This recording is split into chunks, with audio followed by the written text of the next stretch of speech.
Time once again for another edition of the Red, Gold, and Bold podcast. With you as always, Jeff Chadiha from the NFL Network, NFL.com. Sam McDowell from the Kansas City Star. I'm Soren Petro from Sports Radio 810 WHB in Kansas City. We are making our over-under predictions. Some of them are on the betting market, but some of them are just too high level for Vegas. We've created some of our own over-unders. We began this week with the defense. How many team sacks? What are they going to rank in points? Chris Jones, how will he get after the quarterback? Pro Bowl selections. Nick Bolton tackles, takeaways, sacks from rookies. How many cornerbacks will start a couple of games? Had a lot of them last year. Explosive pass plays allowed. We're breaking it all down from the defensive perspective right now here on the Red, Gold, and Bold podcast. You are listening to the Red, Gold, and Bold podcast, the most in-depth analysis of the Kansas City Chiefs on planet Earth, breaking down the Chiefs like no one else can. Red, Gold, and Bold is hosted by Jeff Chadiha, Sam McDowell, and Soren Petro. Jeff Chadiha is a senior columnist and on-air personality for the NFL Network and NFL.com. Sam McDowell is a columnist for the Kansas City Star. Soren Petro is the afternoon drive host of the program on Sports Radio 810 WHB in Kansas City. The Red, Gold, and Bold podcast is proudly brought to you by Gann Asphalt and Concrete, Kansas City's nationally recognized full-service paving and pavement maintenance contractor, making parking lot problems disappear in Kansas City since 1994. Free consultations, no commissions, in-house crews, and every project comes with a written warranty. Find them online at GannAsphalt.com or call 816-484-3338. Gann Asphalt and Concrete, one contractor, all things parking lot. Now, here are the hosts of the Best Chiefs podcast, Jeff Chadiha, Sam McDowell, and Soren Petro.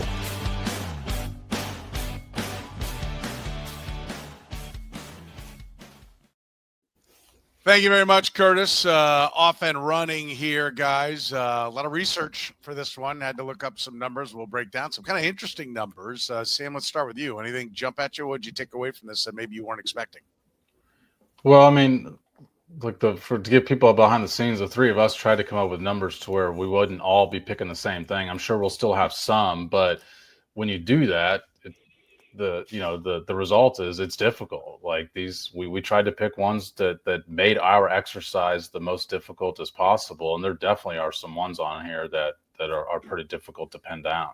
Yeah, agreed. And Jeff, anything jump at you in putting this together? Well, for an elite defense, the numbers aren't that elite that we were looking at. As we went back in time, there's a lot of pedestrian figures. So hats off to Steve Spagnuolo and making the most out of this group, because I thought that the numbers would be a little bit higher in certain areas. Yeah, it's an interesting thought. Yeah, I did too. I mean, like, you remember, okay, they've had kind of some barren wastelands on sacks, but didn't realize how often they were down. I think we've got some interesting numbers. I think people will like it, and I think it'll help draw a picture of what this next season is going to look like. Let's start with sacks for the team, right? We'll jump right in. 44.5, the number that we have chosen just for retrospect. The Chiefs last year had 39, but before that, 57. 22, they had 55, but this is kind of what Jeff's talking about. In 21, only 31. 32 and 20, 45. So going back 39, 57, 55, 31, 32, and 45. We settled on 45.5. Jeff, you going over or under 45.5? Under.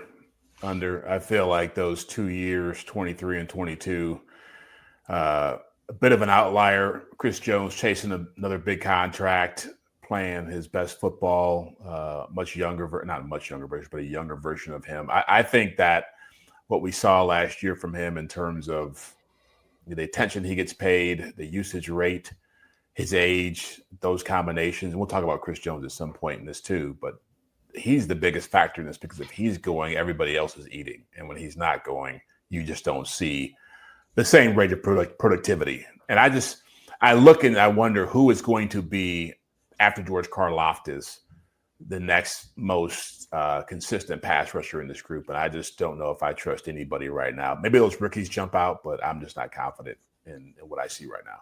So you see it as a Chris Jones I think Chris Jones question drives the mostly, bus.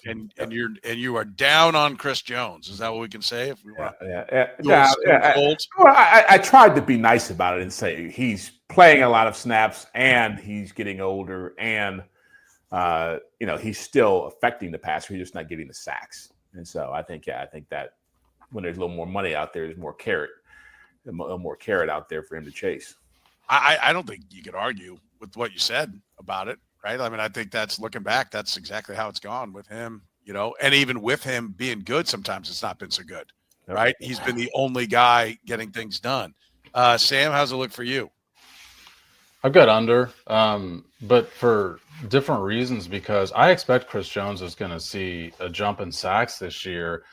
But when you look at the figure they had last year, they were 5.5 below this last year. Tershawn Wharton had 6.5.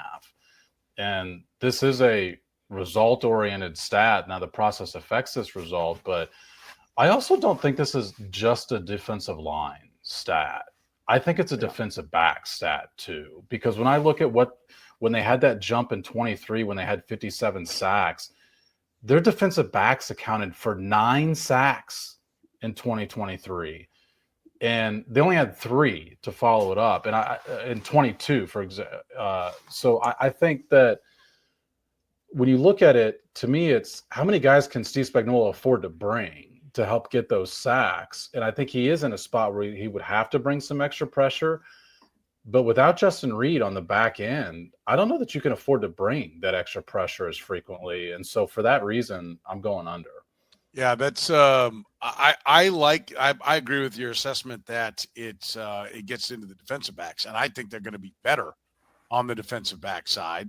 So I think that's going to be a positive. I think they'll protect longer or cover longer, which gives them more time to get there. I agree with what Jeff has said, that it's been largely Chris Jones driven, but if they got it right in the draft, Williams in the secondary and the 2 defensive linemen, then it shouldn't be as devoted to him. It's kind of a middle ground. We've seen him be way over this. We've seen him be way below it. I mean, it is amazing the variance with Chris Jones at the heart of it, that they've been as low as 31 in 21 and as high as 57 in 23.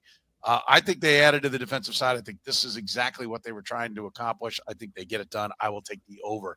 Stunning. I'd like to just review one in. I am the most positive out of the 3. I think that is a big upset. Everybody in the chat shocked. That's right. To see that I'm on the positive side so far and how this thing has begun. All right, let's go to NFL defensive rank by points. I think this one is going to be an interesting one. Jeff, where do you come in? NFL defensive rank by points for people. They're ranking under Steve Spagnuolo. We're going to go last year and backwards, 24 back to 19. 4th, 2nd, 16th, 8th, 10th, and 7th. So they have been a top 10 points defense in every year of Steve Spagnuolo, except 22, where they fell to a 6th. So I think that's kind of interesting. The number we're using for this is 7.5. Jeff? I will go under. Wait, let's define what does under mean? Does that mean under means they're better? I'm sorry, over. They'll be over. So they'll be, I think they're a top 10 defense. I don't think they will be finished in the top 7 defensively. Okay. So you think they're going to be 8 or worse? Yeah, 8 or worse. 8 or worse. Okay. And go ahead. And why? Yeah. So my thought process is, if they really want to be a more explosive offense and they've got weapons who are healthy, that you look at those numbers the last couple of years, I think those numbers are also a byproduct of how they've played offense, that they've been able to be more ball control oriented, more control the game oriented, more let's not put our defense in a bad position oriented. I think when you start becoming more, let's throw the football around, be more wide open, you risk more turnovers, you risk giving the other opposing team's offense, the ball more often. And so that to me means you're probably going to end up with the opposing offense having more opportunities to score. And so I think that I do think they'll be good enough to be in the top 10. I don't see them being in the top 5, top 7. I just don't see that with that group. That's a great point, because they were 16th and 22, and that was the last time they were number 1 in offense, right? Yep. And so, okay, if you're going to send it all over the yard, I also think to your point on that one, there's an element of they're going to, the other team's in catch-up mode. and you're in prevent mode, giving away more yards that you don't care because you're more interested in the clock ticking out. So that's interesting. All right, so over, worse than 7.5. Sam? Yeah, I've got them at over as well. And Jeff touched on this, but the Chiefs were so rarely in prevent mode a year ago to where the other team did not get cheap points against them. And credit to them, their defense, when they were on the field towards the end of the games, like they made plays to win games too. And there were a couple exceptions to that to where, Tampa ties the game and doesn't go for 2. And then the offense wins the game in overtime. But their defense came through in big spots, but they were always in big spots, it felt like, to where they weren't just, it just kill the clock mode, just allow them to get 3 here, allow them to get 6 here, but just make sure you eat up the time. I think they'll be in that situation more often. But I also, when I did this part of the exercise, I think they'll wind up about 6-12. And so if it's 7.5, I've got to pick the over. Yeah, just because you think there's more possibilities for him to land at it. I think that's fair. I don't think that's hating, as some people might say. Look, at 7.5, they've been better than that over the Steve Spagnuolo era. They've been better than that 3 times. They've been worse than it 3 times. So I do think we've got the right number to put this on. Better once at 7, worse once at 8. So literally hugging this number. So Sam, you gave us the number on that. Well done. Chef's kiss, your gambling acumen on laying this one out there. Well, also, how many top offenses are they going to face this year base compared to the last couple of years? I feel like this year they will see their best amount of offenses over the course of the schedule versus what they saw, especially last year. Last year, how many top quarterbacks did they play against? I mean, we kept talking about how hard the schedule was, so my gut reaction, I'm opening a couple of windows here, but my gut reaction is that they played pretty good offense. They played Lamar Jackson, Joe Burrow, Kirk Cousins, Herbert, the Saints. The 49ers were supposed to have a good offense, and they did. The 49ers ended up as a top 5 offense. Obviously, the Raiders twice. The Bucs had a good offense. The Broncos had a better offense than people thought. The Bills. They played the Panthers when Bryce had figured it out. I've mentioned the division teams. They played them again. Cleveland stunk. Houston did not have a good offense. Pittsburgh did not have a good offense. And then the Broncos, the backup game. Compared to this year, all the division games, we expect the Chargers and Broncos to be the same or better. Philadelphia will be good. Giants will be trash. Ravens will be good. Jags, where's anybody bullish on the Jags? Yeah. Kind of mediocre. Lions should be good, but different coordinator. Yeah. Washington, tough. Buffalo, tough. Colts, no. Cowboys, yeah, you mentioned good. Titans, anyone jumping on board with Cam Ward solving everything in Tennessee? No, but I'd rather play the Titans early than late, though. Having to play them late is not a great break.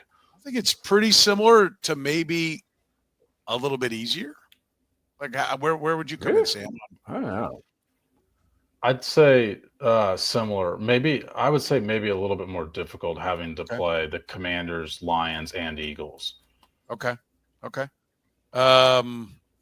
Yeah, I just feel like there's a bit of yin and yang to this. I think the defense is going to technically be better.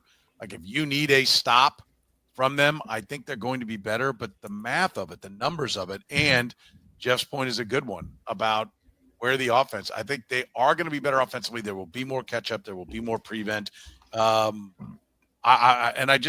can't play every game close, right? I mean, those are grinders. Coaches knuckle down. I think they're probably going to get blown out once or twice, and they're going to blow some people out. So I'm going to take it over, but regrettably, I will take it over. It would be very easy for me to be on the under. Better, again, over is worse. It would be very easy for me to be on the better. I do think defensively, personnel-wise, they're going to be a better defense. All right, let's take a break. We'll hear from our friends at Gann Asphalt and Concrete. Gann Asphalt and Concrete, proudly serving the greater Kansas City area. Nationally recognized full-service paving and pavement maintenance contractor. Locally owned and making parking lot problems disappear in Kansas City since 1994. Let Gann educate you about the most cost-effective way to solve your parking lot problems. Free consultations, no commissions, in-house crews. Every project comes with a written warranty. Gann Asphalt keeps your parking lot safer and helps you and your business avoid unnecessary delays and costly expenses. Find Gann online at GannAsphalt.com or call 816-484-3338. Gann Asphalt and Concrete. One contractor, all things parking lot. Big moves, bigger vibes. If you haven't heard, Besame Wellness is now Suede Cannabis. Our colors and name may have changed, but you'll still experience the same great service on top of better deals, longer hours, and faster delivery. Smithville, Liberty, Kansas City, Warrensburg, and North Kansas City. No matter which location you visit, you'll feel right at home. Find the location nearest you and shop online at SuedeCannabis.com. Life should be dope. Let's make it happen. Suede Cannabis. All right, let's talk a little bit about Chris Jones. Sack total, 8.5 for Stone Cold Steve Austin, or Stone Cold Chris Jones. 24, he had 5, 23, 10.5. Previous to that, 16, 9, 8, and 9. We have put the number at 8.5. I will again compliment our resident number, our line setter here, because I think this did make it pretty tough, right? Like, for me, it did anyway. Jeff, where do you sit on Chris Jones and the sack total? Under. I look at him in this 2019, 2020, and 21 seasons. He was at 9, 8, and 9, and that's when he was 3-4 years younger. Again, I'm not trying to hate on the guy, but I do think money motivates him to play his best football. And I do feel as if I just don't see a guy who's going to be, 30, going on 31 this coming year? Yeah. Ratcheting it up and really just having a dominant season. I think he'll be a good player, but I think the days of Chris Jones being an overwhelmingly dominant, can't stop him, Aaron Donald mold type player are over. And I think that's a big part of where I go with this number. I like the guy, but I think this is probably going to be his last good year for the Chiefs. Okay. Sam? Yeah, I went over, and I realize that's going to seem like a little bit contradictory of going under on the team sacks, which is why I explained that I don't think that's just Chris Jones. I think that, Tershawn Wharton got 6.5 last year. I'm wondering where those 6.5 come from, and then the defensive backs as well. The reason I go over here is he still led the NFL in pressures last year among interior linemen. He was 3 shy of a career high. If the Chiefs had needed to play the last game, he would have set a career high for total pressures a year ago. He is in his 30s now, so I'm not expecting the numbers to be the exact same. But I do think he created enough pressure last year to where he should have gotten to 10, 12, 13 even a year ago. And if he does get to that number, like we're even setting this number at 9.5. So I'm betting that the process worked frequently enough to where the result will come to this year. One more thing I'll say before you go, Soren, is that the number of mobile quarterbacks we just listed factors into how I look at him as well. The guys who can escape the pressure that Sam's talking about. So it's not just him not doing his job. It's the fact that he's playing against guys who are more agile. He does lead the league in sliding down the quarterback's legs and the quarterback getting away. So it's interesting you mentioned that, Soren, because I thought that too. I'm sorry to advance. The stat's going to say that's not right, but that's why I led off with I thought that too, and that's what prompted me to look because at that to me seems like would add into the lots of pressures, but the sacks 100% equation. 100%. Like that's why I looked this up, because I thought, okay, this makes sense. He was only credited with 1 missed tackle last year. I'm not even positive that was a quarterback missed tackle, by the way, but he's not involved in a ton of running plays, so I'm going to assume it probably is a quarterback missed tackle. But just one, he's never been that low. I mean, he's never been, I think, below 5 in that stat. So, year before he was at 6. I mean, he's usually in the 5 to 7. 1 year at 12. So he cleaned that up, or he got lucky. How do you want to look at it, Yeah, right? well, it shows that if he's creating pressure, he's constantly moving the quarterback out of the pocket, and the rest of the team is not there to get the sack because of it. If he's pushing the quarterback out to the right or left, the Chiefs have to get sacks. That's where their team sacks need to come from. And I do think, to Jeff's point, though, I think the mobile quarterback also never wants to let a play die. And sometimes they're the ones that get Caleb Williams, part of his problem is he thinks he is a magician back there. He thinks he's Mike Vick back there, and will never just toss it away, right? So Caleb Williams not on the schedule, by the way. So that would maybe make it easier. I'm on the under as well, and I'm really I very much I think you could put this at 10 or even 11, and I don't know that we would really come away that much different. I think it's just a bottom line of the math says he should be getting old. Like usually this contract for the Chiefs historically has been a very bad contract for teams because players get old. These defensive linemen kind of fall off a cliff. Now, Eric Eager's talked about for years that, interior guys age better. So, and I think if anybody is going to beat that curve, it'll be Chris Jones. And I pointed out, I've mentioned the Peyton Manning thing. Guys who have always been better than everything else continue to be better when they get older. So if there's anyone that's going to blow this up, it's Chris Jones, who has been in better physical condition every single time I've seen him the first year of every year. I'm like, God, he looks like he's in even better shape now. And so if anyone's going to blow this up, it'll be him. But I just kind of feel like the money. I don't know. I think what Jeff said about the money feels 100% right, but like the pressure totals feels 100% right. I think this is completely wide open on where you go. But I'm going to go under and just say Father Time's undefeated. Well, do you think what Eric said applies to Chris Jones? Because he's such a different type of interior lineman versus, I don't know, like Sam Adams, some huge 350-pound guy, Vince Wilfork, who all you ask him to do is just grab people. All right. I agree with you. And because Chris Jones gets sacks based on his get off, his first quick move. And his get off, actually, let me look up that while you look it up that he had last year. Let me say this. What I will say about him, I agree with your overall point, Jeff, that I think I don't see a guy who's a great technician either. I see a guy who just his technique, honestly, is like, if you're the D-line coach of a high school team, you are not showing Chris Jones like popping straight up. Well, because your guys can't do it. Exactly. 100%. So last year, relies on his athleticism. Last year's average get off was 0.85 seconds. Year before it was 0.81, but 0.85 is actually 0.81 was the best he'd ever had. 0.85 is actually the second quickest that he's had. His quick pressures, which is those pressures under 3 seconds, he's been between 26 and 30 every year since 2018. Okay.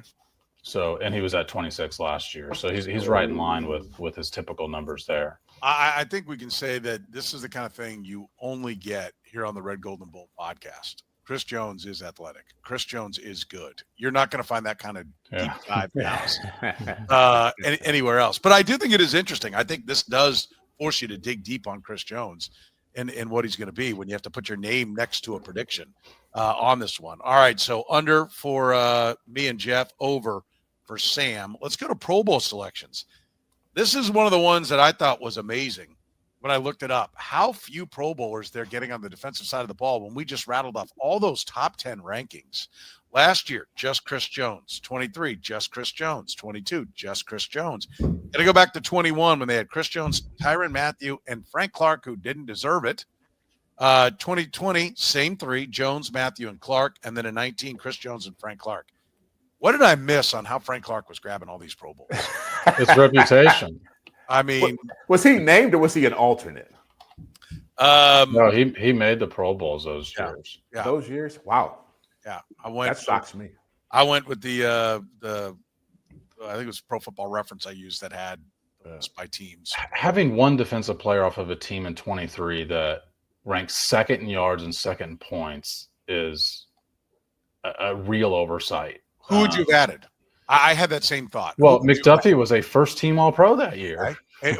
I think you could have put McDuffie, Justin Reed could have gone in there. I like the safety one is kind of an interesting. L'Jarius Sneed that year was shadowing number ones.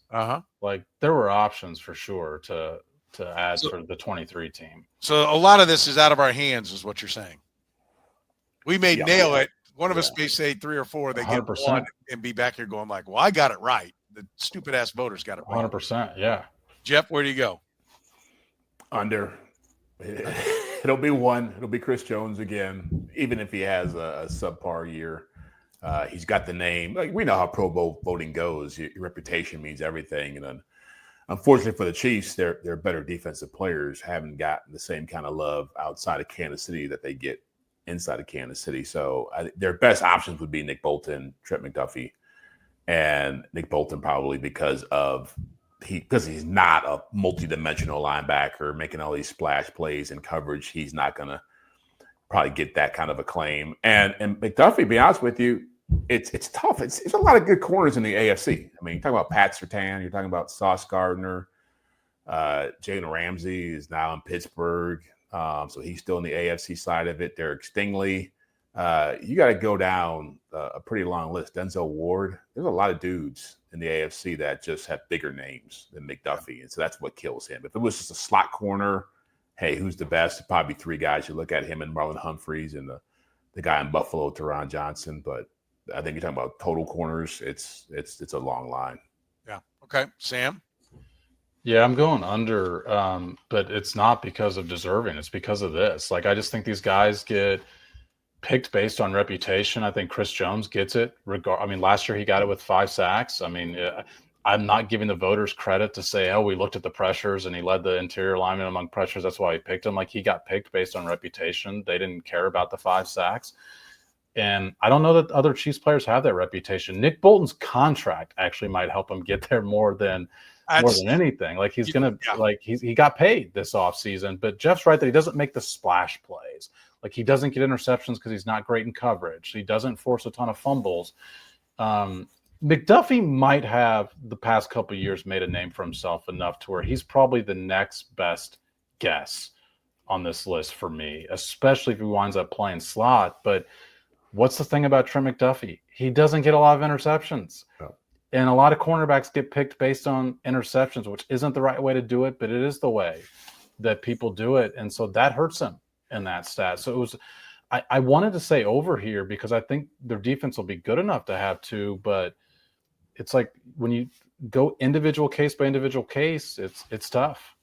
I will go over. The Nick Bolton point is one. I think when you get paid, everybody in the league goes, wait a minute, they gave him all this money. Is this guy good? And I think that's going to really boost his reputation.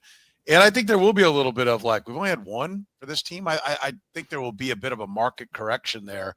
So I think between Bolton, between Jones, who will obviously be in the mix, but also McDuffie, I think they got a shot to get. The problem I have is like, injuries. We talked about it. Injuries will play a role, obviously, in these things because it's such a factor in the NFL. But how many other guys are even contenders for it? Exactly. Yeah. Just those 2, right? Yeah. I think a Hicks with a big interception year and a big fumble caused year could get it. I don't know that, I think he could kind of come from nowhere and everybody likes the new flavor. So if he did have the big takeaway year, that could do it. So that's the one spot. I think George Karlaftis could get there, especially if Trey Hendrickson holds out. Karlaftis would be 4th on my list, yeah. Yeah, but the perception is that the Chiefs are an offense team, even now, after the last couple and it's years. Wrong. And and it's wrong. And so they haven't been able to. I think that's a huge part of the perception of these guys. Agreed. Yeah, I think it's a great point. And it's a perception award. Yeah, that's fair. All right, how about Nick Bolton tackles? 115 in his years with the Chiefs. Last year, 106. Got hurt in 23, only had 60. Had 180 team record in 22, and then in 21, 112.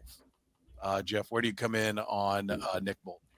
I'm going over just because they're going to see a lot of teams that will be putting the ball on the ground, will be running the football a lot, and he'll have more opportunities to be in play. I mean, the Chargers obviously are going to be – he might get 80 against the Chargers. The Broncos are going to run it. The Seahawks obviously are going to run it. So that's 6 games right there within your division where you're seeing teams that are probably going to give you Raiders. Raiders. Seahawks old quarterback. Yeah. Seahawks old mindset. But I'm seeing probably at least 30 carries in each one of those games. So right there, you got 180 carries over the course of 6 games, and you got Philly, you got Baltimore, Buffalo's going to run it. The Commanders are going to be a running team, Detroit. So I think he's going to have a huge season when it comes to tackling the football because he's going to have to for them to be effective. Okay, Sam. Yeah, Jeff stole my pick and my rationale for it. I think the division's going to run like crazy, and it's going to be a tackle year for Nick Bolton. But also, we've seen that we're going to hear a lot about Jeffrey Bossa in training camp and about his coverage and hey, he can wear the green dot. But at the end of the day, Spags has one guy who he trusts to call out the plays and make the adjustments at the line of scrimmage and go back and forth with the quarterback at the line of scrimmage. And it's Nick Bolton. He's still going to be the guy who's playing on passing downs. And by the way, if he's playing on passing downs, they'll throw to the guy he's covering. There's a tackle too. So I think he goes over pretty easily, actually. Which, by the way, can I stick up for him and Reed? There were times that they would give up catches and people would be all upset. I'm like, but they don't then run 30 yards down the field. Like people, I think, very quickly got the Dan Sorensen years out of their head. Of like, not only would he be behind him, he would then chase them 50 yards down the field. These guys may not, create deflections all over the place, but they generally make the tackle after the catch is made. I have nothing new to add. I'm over on this one for everything you said. I think that this one, for me, was one of the easier ones to land on. I didn't see it right away. Sorry, Soren, even though he's only done it once the last 4 years. Yes, and that's what I'm saying. I did not see it right away. It's not what I thought, but when I started digging into it and started thinking about the defense, it got there. Like, I don't think the question is like, why would we have this? I think the question is nails, and I think the number is right. I don't know where else you put when the guys had 180, but like when you talk about the division, where everything. This one came from Vegas, right? Like this was one of the few on this list for defense that came straight from the Vegas number. Yeah, and I think it's a good number because what makes it a good number too is the health factor and everything that goes into it. But I think it's Vegas is at least looking at what the Chiefs defense has been like, that they're not going to be on the field for 1 million snaps, right? And so they're not putting the number up there at 180. It'd be easy to say, 150 or something like that. But, I like the over as well on this one. If you've been hurt in an accident, call our friends at Northland Injury Law. Northland Injury Law, Kansas City's Google 5-star rated personal injury lawyers, serving KC for more than 40 years, voted Kansas City's #1 accident lawyers, helping people with serious injuries from car accidents, work accidents, falls, and other personal injuries. Northland Injury Law doesn't get paid unless they get money for their client. Don't wait, get compensated now. If you have a case, text HURT to 22222. That's HURT to 22222, or call 816-400-HURT. That's 816-400-4878. The choice of a lawyer is an important one and should not be based solely upon advertisements. Your favorites are back. Kansas City now for a limited time at all your KC Whataburger locations. Get the Pico de Gallo burger, 2 large beef patties, 2 slices of pepper jack cheese, Pico de Gallo, and creamy cilantro lime. How about the sweet and spicy bacon burger, 2 large beef patties, American and Monterey Jack cheese, bacon, grilled onions, and topped with sweet and spicy pepper sauce. Or grab the patty melt. Even the honey barbecue chicken strip sandwich. They're all perfect with the Whataburger banana pudding shake. Remember, Whataburger's open 24 hours a day. Breakfast served 11 p. to 11 a.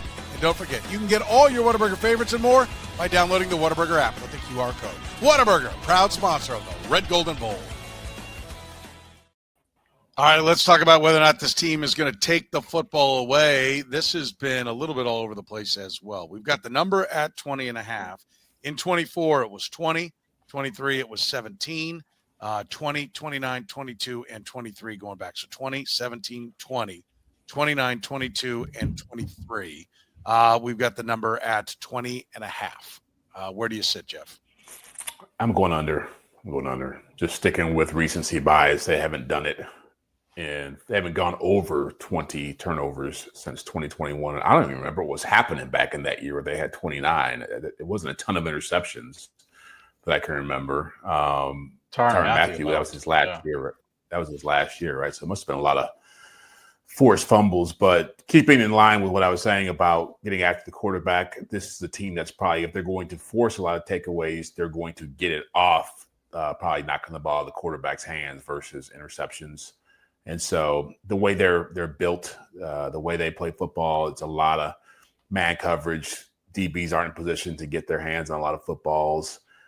I don't think Brian Cook is a very good safety, and so you're putting a lot on Jaden Hicks, who might be down in the box a lot more. I just think the opportunities to get there are not going to be great. Who's their best takeaway guy right now? If you ask me, and it might be the rookie Noah Williams, who hasn't played it down. So I'll go under.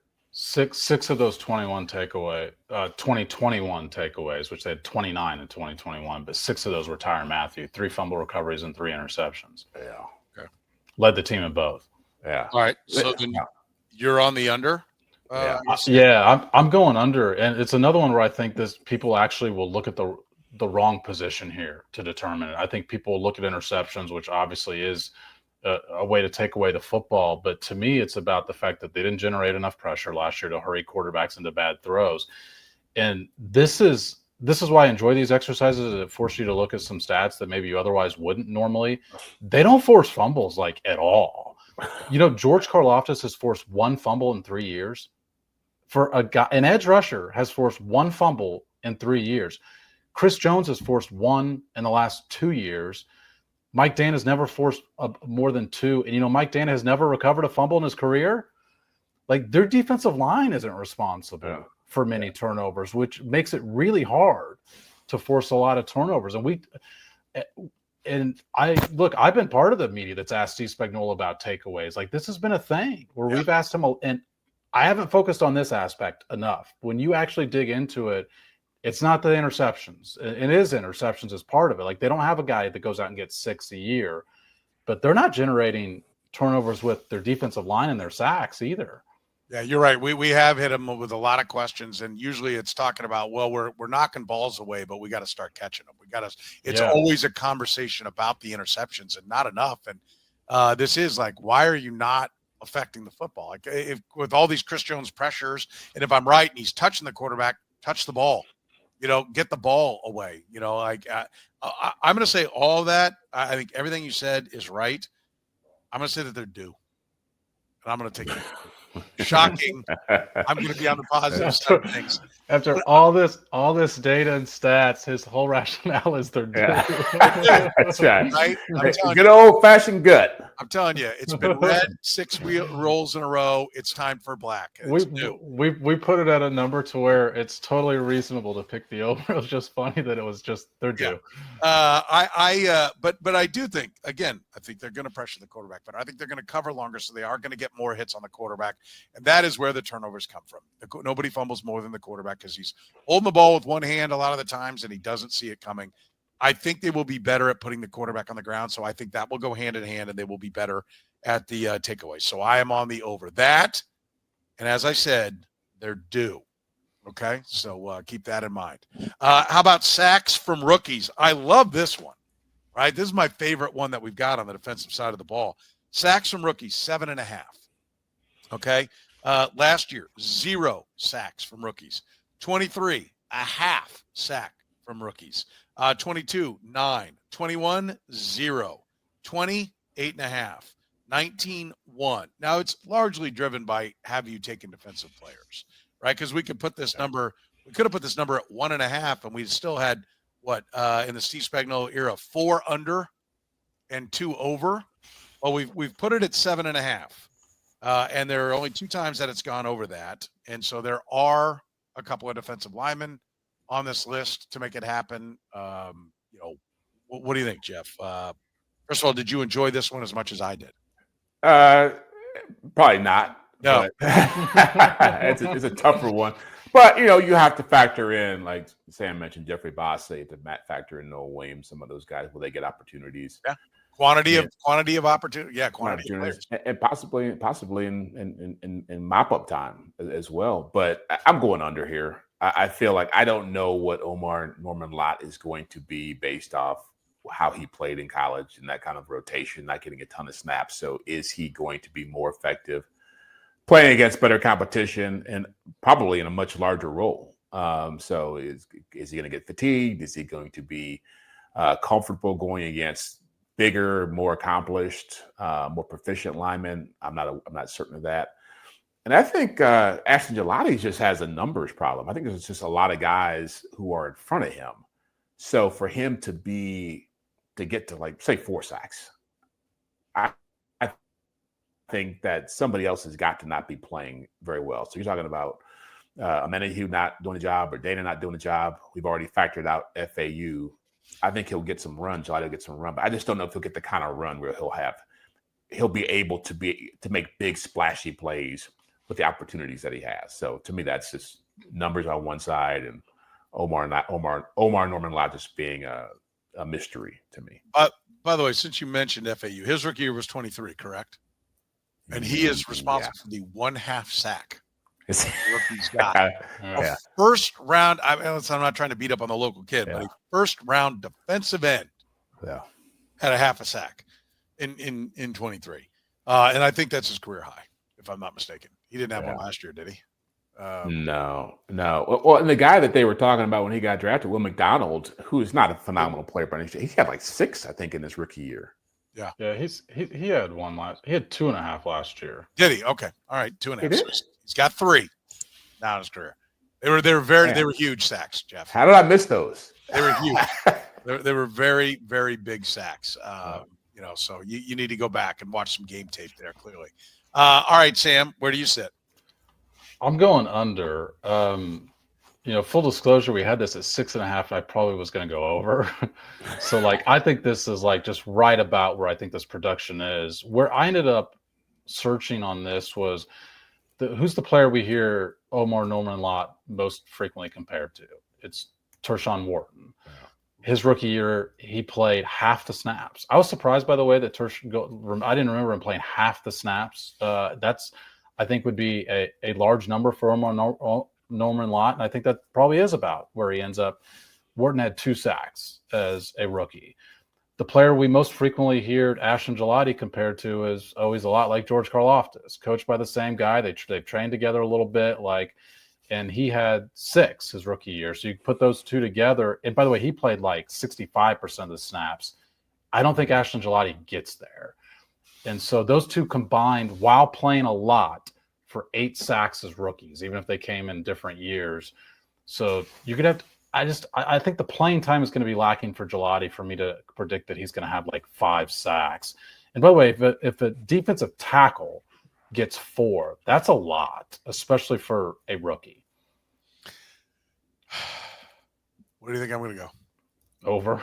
Back to the good. Huh? I'm on the over. I'm on the over because of the quantity of players that are there. I think there is a Jeffrey Bassa blitz sack. I think there's a Noel Williams blitz sack. And I look back, and Mike Dana had 3.5 as a rookie. And I think these guys are going to play. I think they were drafted to play. So I think they're going to get the opportunity. That's interesting. I had not looked at those Tershawn Wharton numbers. And while you were saying that, I was thinking, how do they use him? Was he just a pass rush specialist? Because I think that's where it is a little bit different about OmarNorman-Lott. Tershawn Wharton, I think they were probably thinking was going to bulk up, get bigger. I mean, I think they were thinking more of a true D tackle, for him was kind of the mindset they had on him. And this may be wrong, and this may be why he ends up sucking. And it was because they are all about his pass rush ability. So I'm assuming he's going to get a lot of snaps and pass rush downs. But I think if I can get 3 and a couple of strays, then I'm there. And I think there is the opportunity for one of those 2 guys to really exceed expectations, right? And get a 5 or a 6 sack. Now, I don't mean 10 or 12 and be rookie of the year, but I think there is the opportunity. I do think overall I think the secondary is going to be really good. And so there are going to be more sacks to be had. So I'm going to play the overall trend that I think the defense is going to have. And I'm going to take the over on that one. All right. How many cornerbacks will start 2+ games? We've got that number at 4.5. Last year, there were 6 cornerbacks that started 2 games. 23, there were 5, 22, 3, 21, 3, 4 in 20, and 3 in 19. So 6, 5, 3, 3, 4, 3. We've put it at 4.5. They do have depth of corner. And it includes slot cornerback, too. Shamari Connor started several games last year at slot cornerback, and he's one of the 6. Yes. More and more nickels. Christian Roland Wallace started 2 games last year, believe it or not. Yeah. So there's the opportunity there. 4.5. Where do you go, Jeff? I am going. It's 4.5. I'm going under here. Are you trying to figure out what is the more negative answer? Is it no? I'm trying to do the math here because I feel like they start 3 corners if you a slot guy and 2 outside guys. So I'm figuring Christian Fulton, Trent McDuffie, whoever Jalen Watson over there, And then so I'm figuring, okay, if Bolton gets hurt, then how does that math start to kick in? I think what you're thinking, I think you're thinking when Fulton gets hurt. Yeah, when you have mentioned the injuries Well, with Fulton every time we brought him up. So I'm at 4. Point is, I'm at 4 with Bolton getting hurt. The question is, how many they go through after that? But I'll stick with 4 because the lower number suggests more stability, right? So you're saying yes. I'm saying they'll be more stable even with Fulton getting hurt. I don't know if they'll go so deep to where we'll see Najee Johnson starting a game, or Josh Williams starting a game, or even Noah Williams. So I would go once they get past. If Fulton goes down, I think they'll stick with whoever that guy is as long as possible. Sam? Yeah, I'm going under as well. Mostly just because the 6 last year was not just an injury thing. Like Jalen Watson did get hurt, but they didn't start just one more because of him. Like this was a performance related thing too last year. The reason they wind up with 6, it's why they gave Christian Roland Wallace 2 spot starts at slot. It's why they started Najee Johnson. And Joshua Williams gets a couple starts. Like they were rotating guys, not just based on injury, but based on performance. I think they're in a better spot performance-wise at cornerback, maybe more so than any other room in the league compared to last year. And so because of that, that's the reason I'm going under and say they start fewer this year. I'm on the under as well, and I think there will be more stability. I do think the Fulton health part of the equation is a factor in this, but I do think there's going to be more of a true pecking order as opposed to, I think Sam put it very well. Like they were kind of just guessing, like, let's try this guy. Let's try that guy. I think there's going to be a pecking order this time around. And I think Noel Williams will be number 4. And then after that, if you get that far down, it's, all bets are off, but I think the number will probably be 4 and solidly be 4 when it's all said and done. All right. Final one, explosive passes allowed. We've got the number at 50.5. Sam, this is your baby. I'll let you describe it so everyone understands. Yeah, just 20-yard plays that come through the passing game. It was something that was an issue for them last year. You mentioned they were 52 last year. That was 9th most allowed in the league. Yeah. So 50.5 is the number. Going back through history, 52 last year, 39 and 23, 45, 52, 52, and 46. So it has hovered right around this number, 3 times over it, 3 times under it. 1 year 23, where it was way down at 39. That was the one. We've got the number set at 50.5. Are you over or under that number, Jeff? Over. The way they play defense again, it lends itself to giving up. It's a risk reward type thing, a high risk, high reward type deal. And so I think that lends itself to giving up big plays and living with that because you feel like your offense can make up for that. But again, I go back to the quarterbacks they're facing and the receivers they're going to see. I mean, Amon-Ra St. Brown, you look at Lamar Jackson's offense, you look at Jaden Daniels' offense, you look at – if I were to go back and really dig into it and look at the explosive plays these teams had against the Chiefs last year who played them, I bet that number is pretty significant for the ones they're going to face. And I assume teams like the Broncos and the Chargers will be better offensively. So, even the Eagles, I didn't mention them either. A.J. Brown, there's a lot of explosive pass plays coming and run plays, to be honest with you. I think there's a lot of really good offenses they're going to see that can create problems for them. All right. Sam?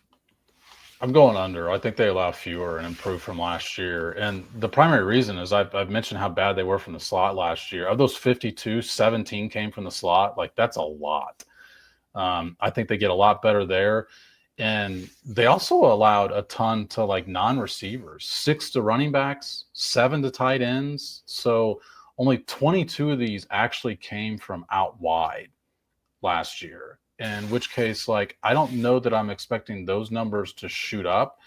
Some of the other numbers, I think there's reason for them to shoot down. One of the things we didn't talk enough about, frankly, last year was Drew Tranquill didn't cover well last year either. And that was one of the reasons he was in the game a lot on those nickel plays.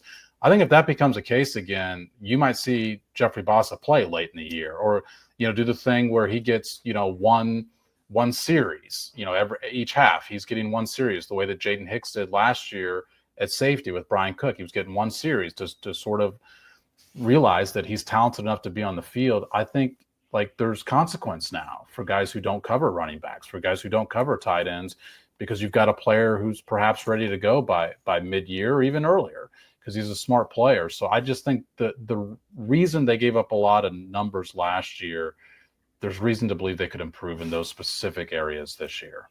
Yeah, I'm on the under as well. I do think that just the secondary is going to be better. They're going to have more consistency. In fact, when I saw this, I was surprised that number wasn't worse. With all the hand-wringing that went on about what they were doing without Watson, it was early, by the way, or midway through the year when they had a stretch. When you go week by week, that is when it blew up. Is when you would think it blew up. Yeah. And so I think that goes away. And again, I'm expecting the defense to be better. So why wouldn't they be better in this number, right? So, Jerry Sneed's a big part of those last couple of years, right? The previous 2 years. Yes, 30 L'Jarius Sneed's years, 39, 45, 52, and 52 though. No, he was a younger player then. That's what I'm saying. I think they've been more often in the 50s. Yeah, you are correct. They have. I mean, the last 6 years they've had 3 years in the 50s and 3 years under the 50s. But I think it's a fair point. For example, they allowed 4 more in 5 games, and all those games came like in a pretty similar time frame. I mean, the Raiders somehow got 7 explosive plays against them last year on Thanksgiving. New Orleans got 4 against them. The Chargers, which didn't have a terribly explosive offense, got 4 against them last year.